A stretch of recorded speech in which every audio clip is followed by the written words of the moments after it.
A spiritual guru once said, "Laziness in prayer is like handing the devil a key to your house." Ang katapol sa pagampo, samara nga imong gihatagan og yawi ang yawa sa imong puloy-anan. Nga sa ato pa, mga igsuon, kung wala kita'y kinabuhi sa pagampo, kung wala nato himuang sentro ang Dios diha sa atong kinabuhi sa pamilya, tablara nga atong gidapit ang yawa uban ang iyang mga daotang espiritu sa pagsulod sa atong panimalay. Adunay daghang nangutana kanako, Bishop, unsa may angay natong buhaton aron mapanalipdan ang kaugalingon ug ang mga minahal sa kinabuhi batok sa mga pagsamok o paghasol sa mga daotang espiritu. Kini nga pangutana mitumaw tungod sa balita kalabot sa mga estudyante sa usa ka tulungaan didto sa lungsod sa Talibon nga matud pa gipangyawaan. Sa dili pa nako tubagon ang maong pangutana, tuguti ako nga muhatag og pasiunang pahimangno kaninyo mga igsoon. Kun o galing, aduna tay madunggan nga taho mahitungod sa gipangyawaan. Dili ta angay nga muhukom dayon nga ang maong mga tao giyawaan gayon. Sa daghang higayon o kaso, ang atong gituuhan nga giyawaan adunay problemang mental o psychological. Kini nga mga health issues, mental, emotional, psychological, matabangan og dako kung atong dalhon sa mga doktor sa psychiatry o psychology. Ang usa ka tawo nga tinuod niya giyawaan, magpakita og mga sinyalis, lihok o taras nga iya gayud sa yawa. Og sa ingon nga mga kaso, ang pasyente manginahanglan og exorcist. Kanang pari nga gitahasan sa obispo nga mo-administer sa rito sa pagpahawa sa mga daotang espiritu. Dinhi sa atong diocese, aduna kitay mga pari nga gitudlo or appointed sa obispo nga mahimong exorcist. Mi-undergo kini sila og specialized training aron maandam sa bililhong buhat sa pagpahawa og mga daotang espiritu nga maghasol sa tao. Sila ang adunay kahibalo nga mutan-aw o musuta sa kahimtang sa usa ka tawo nga giyawaan. Pagkadungog nako sa taho o balita, may tungod sa naitabo sa mga bata didto sa Talibon, akong gitawagan ang exorcist nga pari didto. Og nangumusta ko sa nahitabo sa mga duulan og 200 ka mga bata nga gipangkuyapan o gikatahong giyawaan. Ug akong nahibaluan gikan sa maong exorcist nga tulo ngadto sa 5 ka mga bata ang nagpakita og sinyalis nga gihasol sa mga daotang espiritu. Kining 5 iyang giampuan ginamit ang rito sa deliverance, rito sa pagpahawa sa mga daotang espiritu. Adunay mga healthcare personnel sa maong lungsod nga nagtuo nga ang mga bata nakuyapan tungod sa gitawag nila og mass hysteria. Usa ka phenomenon diin adunay pundok sa katawhan nga makasinati og lain sa lawas, malipong og makuyapan tungod sa kabalaka o kahadlok. Ang uban nga miresponde sa maong problema, nagtuo nga ang mga bata nalipong tungod sa kainit sa maong lugar. Anyhow, ang importante nga karon ilang gipadayon pagmonitor ang mga apektadong estudyante sa maong dapit. Adunay karaang panultihon nga nagaingon, prevention is better than cure. ang pag-amping mas maayo kaysa pagtambal. Tinuod mga igsuon, mas maayo nga kita mag-amping sa kaugalingon nga dili ta masakit ug nga dili ta mayawaan.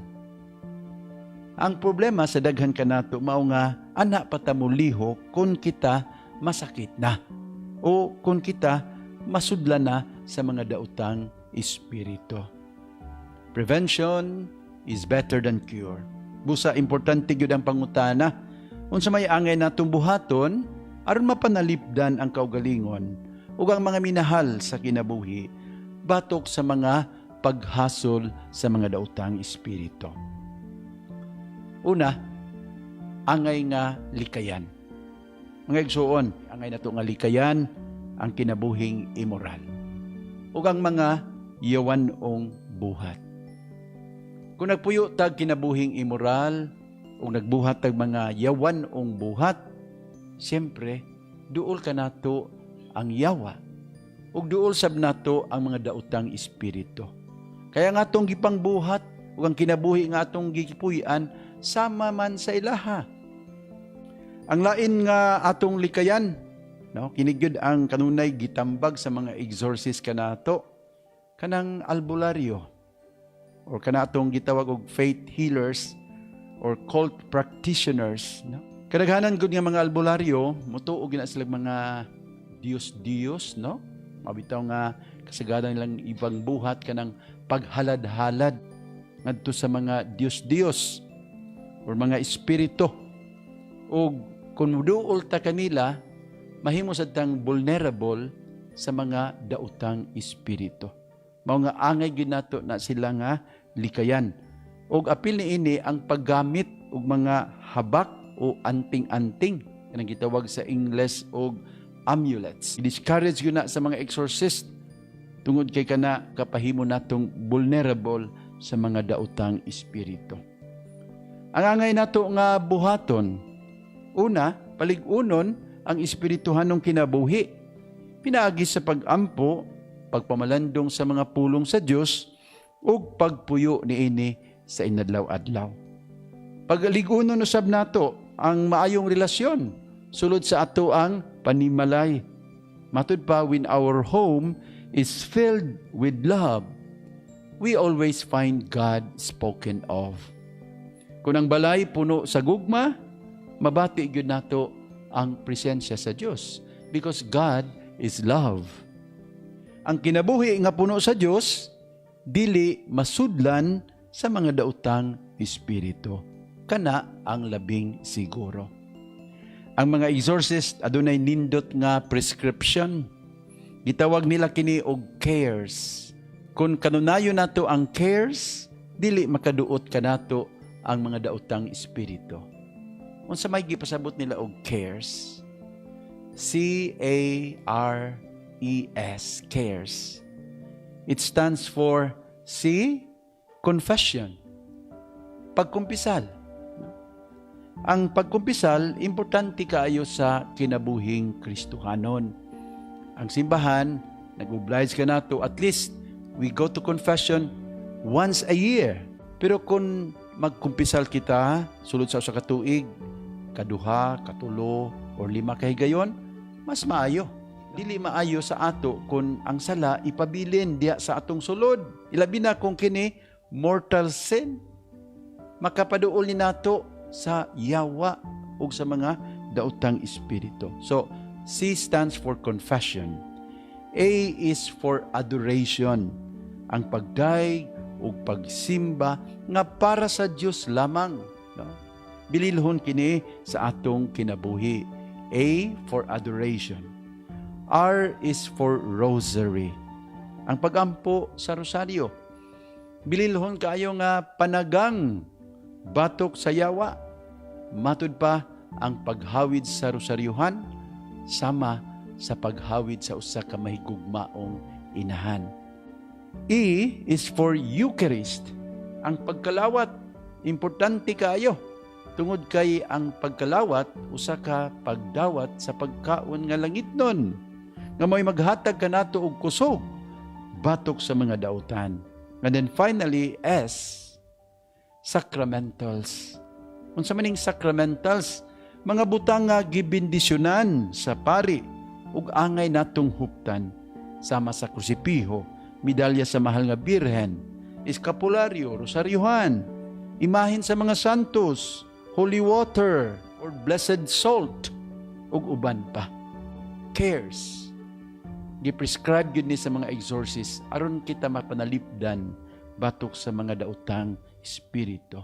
Again, C. Confession, A. Adoration, R. Rosary, E. Eucharist, and S. Sacramentals. Cares. Mo'y atong pamaagi sa pagpanalipod sa kaugalingon ug sa mga minahal sa kinabuhi batok sa yawa. And we remember this always. Laziness in prayer is like handing the devil a key to your house.